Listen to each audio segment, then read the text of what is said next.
for action and for taking decisions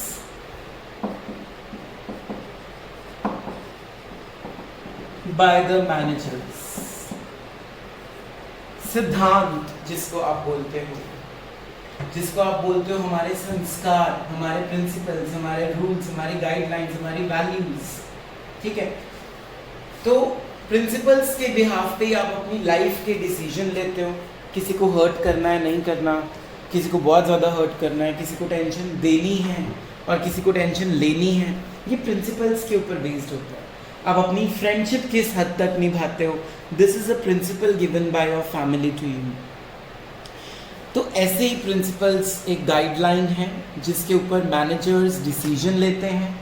ये एक guideline है जिसमें आप एफिशिएंटली और इफेक्टिवली अपने गोल्स को अचीव करते हो।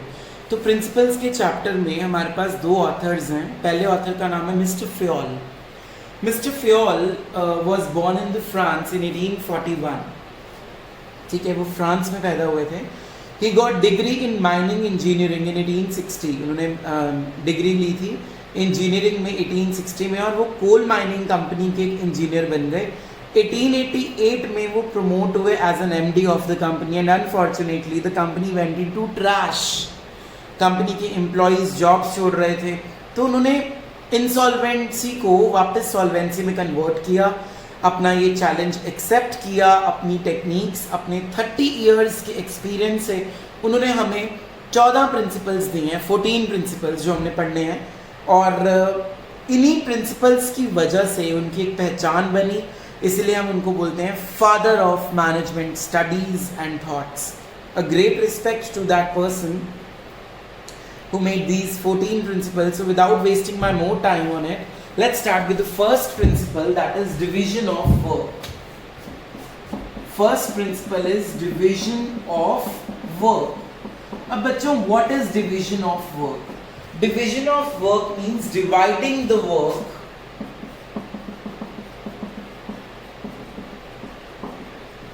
into smaller parts.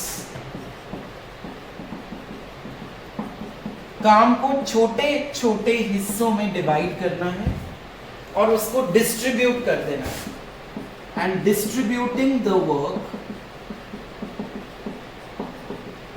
Among employees, अपने एम्प्लॉयज में उसको डिस्ट्रीब्यूट कर दो काम को, ठीक है। अब एम्प्लॉयज में जब आप डिस्ट्रीब्यूट करोगे, उसमें आपको ध्यान क्या रखना है कि पर्सन की कैपेबिलिटी, पर्सन का इंटरेस्ट, पर्सन की क्वालिफिकेशन और उसका एक्सपीरियंस होना चाहिए उस काम में। अगर वो कैपेबल ही नहीं है वो काम करने के लिए और फिर आप उसको काम दे रहे हो, तो you are just wasting your time, not his efforts. हमने अपना काम करवाना है ना, और उसे यही पढ़ा था ना हमने मैनेजमेंट का मीनिंग। तो अगर उस बंदे का इंटरेस्ट ही नहीं है या उसकी क्वालिफिकेशन अलाउ ही नहीं कर रही, अब जिसने MBBS नहीं करी, he is not a surgeon, he can not be a surgeon. तो अगर आप किसी कॉमर्स वाले बंदे को, प्रभमीत को बोल दो कि जाके इस पेशेंट का हार्ट का बाईपास सर्जरी करके आ, तो वो उसकी ऐसी सर्जरी करेगा कि वो खत्म। तो काम को जो आप डिवाइड कर रहे हो वो according to qualification, according to experience, according to interest, according to capability करो, ताकि उस बंदे को भी उस काम करने में उसको मजा आए, ताकि वो काम जल्दी करे। वो काम बार बार करने से उसमें एक्सपर्टिज्म आ जाएगा। क्या आ जाएगा? एक्सपर्टिज्म आ जाएगा, वो एक्सपर्ट हो जाएगा उस काम करके, स्पेशलाइजेशन आएगी उसमें। अब स्पेशलाइजेशन, एक्सपर्टिज्म क्या होता है कि वो जो काम है वो फटाफट कर रहा है विदाउट वेस्टिंग द रिसोर्सेस को बिना वेस्ट करे और अपनी कॉस्ट को मिनिमम करके। मतलब इसके लिए मैं क्या वर्ड यूज कर सकता हूं? With effectiveness and efficiency. तो आप काम को इस तरीके से डिवाइड कर दो लोगों में कि वो उस काम को कर करके उसमें एक्सपर्ट हो जाएं, ठीक है, उसमें स्पेशलाइज हो जाएं और वो जल्दी से जल्दी काम करें और आपकी कॉस्ट भी कम लगे और आपके जो रिसोर्सेज हैं वो भी अच्छी तरह से यूज हो। तो work should be divided into smaller parts, क्योंकि एक ही बंदा सब कुछ मैनेज नहीं कर सकता। अगर मैंने फेयरवेल पार्टी रखी है तो मेरे को पता है किस बंदे का इंटरेस्ट किस चीज़ में है, अगर मैं उसके उल्ट उसको काम दे दूंगा तो वो काम बनेगा नहीं प्रॉपरली, मेरी मैनेजमेंट अच्छी नहीं होगी। जैसे मैंने सब में काम बांटा था, कीर्ति में, प्रभमीत में, एट्सेट्रा एट्सेट्रा। मैंने प्रिंस का क्या देखा कि उसको तो इंटरेस्ट ही नहीं है किसी चीज़ में, तो मैंने उसको क्या काम दे दिया, गो एंड सुपरवाइज, कि सारे अपना काम ठीक कर रहे हैं या नहीं कर रहे। He is doing nothing actually, but he is managing it well. तो अकॉर्डिंग टू इंटरेस्ट हम काम देंगे लोगों को। चले आगे सेकेंड प्रिंसिपल पे, without wasting a more time. Second principle is authority and responsibility. Principle number 2, देखो अथॉरिटी और रिस्पॉन्सिबिलिटी ना साइड बाय साइड चलना चाहिए। अथॉरिटी एंड रिस्पॉन्सिबिलिटी को साइड बाय साइड ही चलना चाहिए। अगर हम किसी बंदे को रिस्पॉन्सिबिलिटी दे देते हैं लेकिन अथॉरिटी नहीं देते तो हमारा काम नहीं बनेगा, हमारे ऑब्जेक्टिव्स टाइम पे अचीव नहीं हो पाएंगे। There should be balance between authority and responsibility. तो इसका कीवर्ड आपको मिलेगा, there should be parity between the two. Parity का मतलब होता है बैलेंस करना। जितनी रिस्पॉन्सिबिलिटी दे रहे हो उसको एटलीस्ट उतनी अथॉरिटी तो होनी चाहिए। If Divya ma'am is teaching you economics to my class +1, she has the authority to call the parents for PTM, she has the authority to check your mistakes and get it learn and rectified. तो जिस बंदे को आप responsibility देते हो उसको authority भी दो।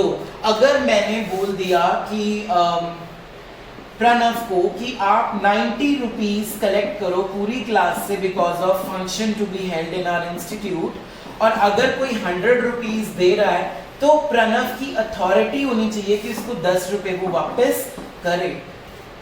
अगर अथॉरिटी आप ज्यादा दे दोगे जितनी जरूरत है तो उस बंदे को वो मिसयूज भी कर सकता है।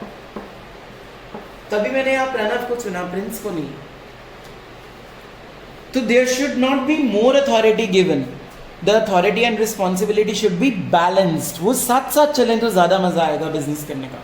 लेकिन अगर आप ज्यादा अथॉरिटी दे दोगे तो उसका मिसयूज हो सकता है, और कम अथॉरिटी दे दोगे तो आपका काम कंप्लीट नहीं होगा टाइम पे। तो अथॉरिटी जिसको देनी है और रिस्पॉन्सिबिलिटी देनी है तो आपको इक्वल देनी है। और मैं आपको एक और एग्जांपल बनाता हूँ, ये भी एक रियल लाइफ स्टोरी है। एक मैनेजर को रिस्पॉन्सिबिलिटी तो दे दी कि 100 यूनिट्स वो बनाए एक हफ्ते में, लेकिन उसको ये अथॉरिटी नहीं दी कि वो रॉ मटेरियल खरीद के ला सकता है।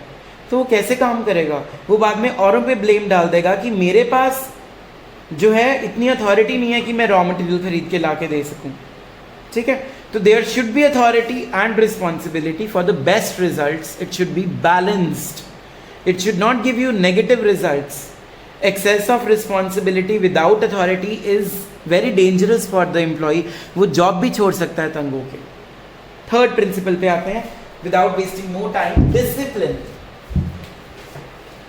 Nice word, ना? My class +2 is very disciplined. I must say that. After lockdown वो दिखेगा वीडियोस में। Discipline का simple meaning, which is not in you, it's only for my +2 anyhow. Discipline refers to rules, regulations for systematic working in the organization. मतलब discipline का मतलब होता है rules, regulations, behavior, your moral values, how to behave in the organization to work it systematically. इसका मतलब सिर्फ rules and regulations नहीं है। Mr. Fayol also said that discipline is required at superior as well as subordinate level. Discipline requires everything clear and fair among superior also, among subordinate also. Means discipline does not only making rules and regulations for the middle or lower level management. 3 तरह की management होती है। देखो इस management के diagram में मैं आपको समझाता हूँ। This is top level management, this is middle level management and इसके नीचे आती है लोअर लेवल मैनेजमेंट। तो अगर मैं आपको एक डायग्राम में एक्सप्लेन करूं तो ये जो शेडेड पोर्शन है मेरा, ये टॉप लेवल है, और ये जो मेरी लाइंस वाला पोर्शन है ये मिडिल लेवल है, और ये जो मेरा प्लस के साइन वाला पोर्शन है ये मेरा लोअर लेवल मैनेजमेंट है। Lower level of organisation. Top level में कौन आता है?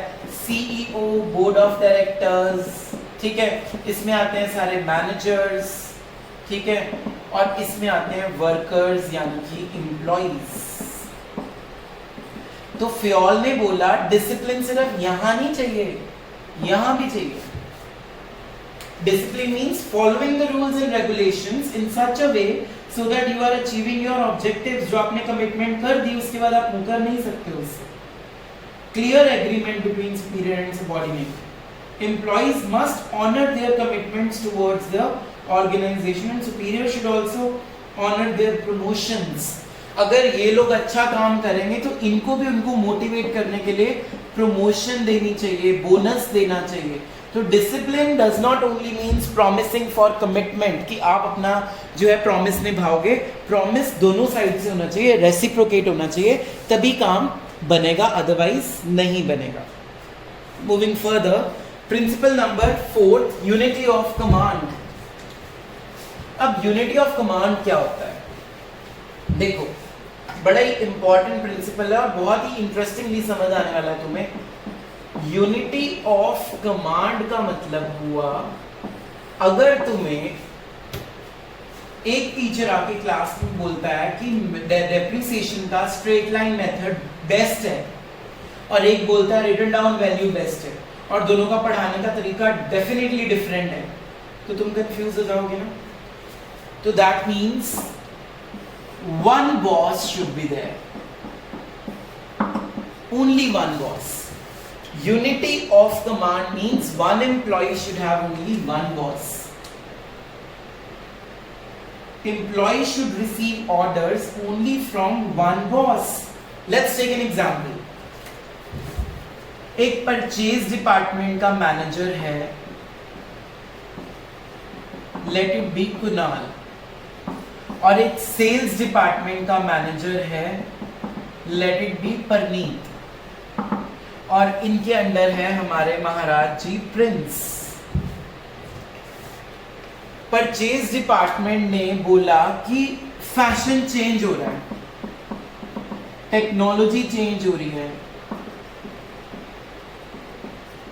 हम ना इस बार कम प्रोडक्शन करेंगे कि क्या पता वो बिके या ना बिके। ठीक है, प्रिंस कहता ओके सर, जैसा आपको ठीक लगता है मैं कम प्रोडक्शन कर दूंगा। सेल्स डिपार्टमेंट वाले परनीत जी उसको आके बोलते हैं इस बार सेल्स का टारगेट बहुत ज्यादा है,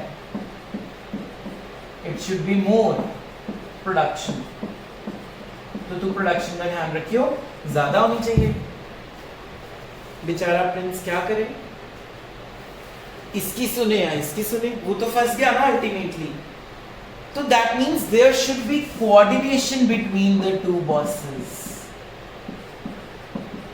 अगर दोनों में कोऑर्डिनेशन होगी तभी काम चलेगा। कोऑर्डिनेशन के ऊपर मेरे पास एक बहुत वंडरफुल स्टोरी है, वो मैं बता देता हूँ आपको, लेकिन उससे पहले कंसेप्ट समझो कि हमारे पास बॉस एक होना चाहिए। अब कोऑर्डिनेशन का मतलब क्या होता है वो मैं आपको समझाता हूँ। मैं एक स्टोरी सुनाऊंगा, आपको समझ आ जाएगा व्हाट इज कोऑर्डिनेशन। एक बार एक मुस्लिम होता है, तो वो ना शादियों में बीन बजाता है, जो शहनाई बजती है, राइट। तो वो एक नई ड्रेस लेके आता है और अपनी वाइफ को जाके बोलता है कि प्लीज़ इस ड्रेस को ना थोड़ा सा काट दो नीचे से, मुझे कल शादी पे जाना है एज अ गेस्ट, तो मुझे वहाँ पे बजानी है शहनाई, तो मेरे को अच्छा नहीं लग रहा है, बहुत लंबा है ड्रेस मेरे को। तो उसकी वाइफ कहती है I am sorry I am busy. तो अब वो बेचारा जाता है अपने बेटे के पास कि please make this dress shorter. तो वो कहता है नहीं पापा, मैंने तो असाइनमेंट अपनी देनी है, मैं नहीं कर पाऊँगा। वो अपनी बेटी के पास जाता है, ऐसे घर में बहुत लोगों के पास जाता है। अल्टीमेटली जब वो अगले दिन उठता है तो वो देखता है उसकी जो पैंट है, जो ट्राउज़र है, वो बहुत ही छोटा हो जाता है। मतलब सबने उसको छोटा कर दिया था, सबने काम कर दिया था, लेकिन किसी को ये नहीं पता था कि किसने काम करना था और किसने एक्चुअली कर दिया, इसीलिए सबने कर दिया वो काम। बेचारे की जो वो ट्राउज़र थी वो छोटी सी निक्कर में कन्वर्ट हो गई। तो उन लोगों में क्या नहीं थी? कोऑर्डिनेशन नहीं था। उन लोगों को पता नहीं था कि किसने क्या काम करना है। तो यूनिटी ऑफ कमांड में कोऑर्डिनेशन का होना बहुत ज़्यादा इम्पॉर्टेंट रखता है। कोऑर्डिनेशन होगा तभी यूनिटी ऑफ कमांड भी पॉसिबल है। ये सिर्फ एनसीईआरटी में मिलेगा आपको, ये पूनम गांधी में नहीं लिखा है इसके बारे में, ठीक है, लेकिन एनसीईआरटी में इसकी लाइन है, तो आप वहाँ से आप इसको देख सकते हो। तो unity of command basically means that one should receive orders only from one boss, otherwise he will get confused. और अगर एक ही बॉस होगा तो हम कंफ्यूज नहीं होंगे, परनीत और कुणाल में लड़ाई नहीं होगी, ईगो क्लैशेस नहीं होंगे, और हमारी इफेक्टिवनेस आएगी ऑर्गेनाइजेशन के अंदर। चलते हैं अगले प्रिंसिपल की तरफ, नंबर 5, आज का last principle, unity of direction, number 5।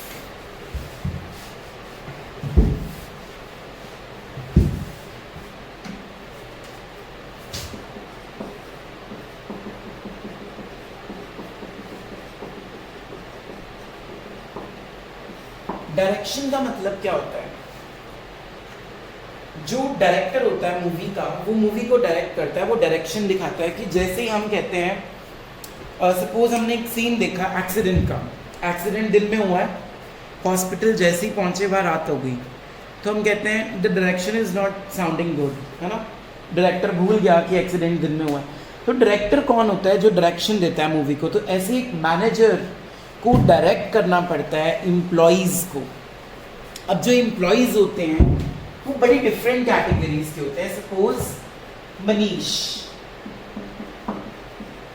मान लो मनीष हमारी ऑर्गेनाइजेशन में आया है for some exposure, for some learning, for some experience, ठीक है। मान लो परनीत आया है टू अर्न मनी, ठीक है। मान लो कुणाल आया है to make his reputation good. तो सब लोग अपने डिफरेंट मोटिव से हमारी ऑर्गेनाइजेशन में आए हैं। अब इनका मैनेजर मान लो कीर्ति है, उसकी ड्यूटी क्या बनती है कि इन तीनों को एक ही डायरेक्शन में बांध के चलना है ताकि हम अपना गोल, अपने बिजनेस का ऑब्जेक्टिव अचीव कर सकें। नहीं तो ये तो तीनों आपस में लड़ते रहेंगे, मरते रहेंगे, काम हमारा होगा नहीं, ऑर्गेनाइजेशन तो गई ना भाड़ में। तो different people come from different backgrounds, लेकिन हमारा मेन मोटिव क्या है? उन सबको इकट्ठे बांध के चलना ताकि वो हमारे गोल्स को अचीव करवा सके। तो what is unity of direction? One unit means one plan. The efforts of all the members and employees must be directed towards one direction is the achievement of the common goal. हमारे goals achieve होने चाहिए, coordination होनी चाहिए हमारे में। हम लोग efficiently and effectively काम तभी करेंगे अगर हम एक ही चीज़ सोचेंगे। अगर मनीष के माइंड में कुछ और चल रहा है, परनीत के माइंड में कुछ और चल रहा है, कुणाल के माइंड में कुछ और चल रहा है, तो कीर्ति का ड्यूटी क्या है यहाँ पे कि वो सबका माइंड एक ही डायरेक्शन में लेके जाए कि भाई लोग, तुम लोग मेरी ऑर्गेनाइजेशन में ये काम करने नहीं आए हो, तुम लोग मेरे ऑब्जेक्टिव्स को पूरा करने आए हो, और वो ऑब्जेक्टिव जब तक पूरे नहीं होंगे मैं तुम्हारी जान खाती रहूंगी। तो ultimately she has to be the lioness towards everyone so that they should be directed towards only one goal, one objective in the organization. मिलेंगे अगली वीडियो में कुछ अगले प्रिंसिपल्स के साथ। Thank you.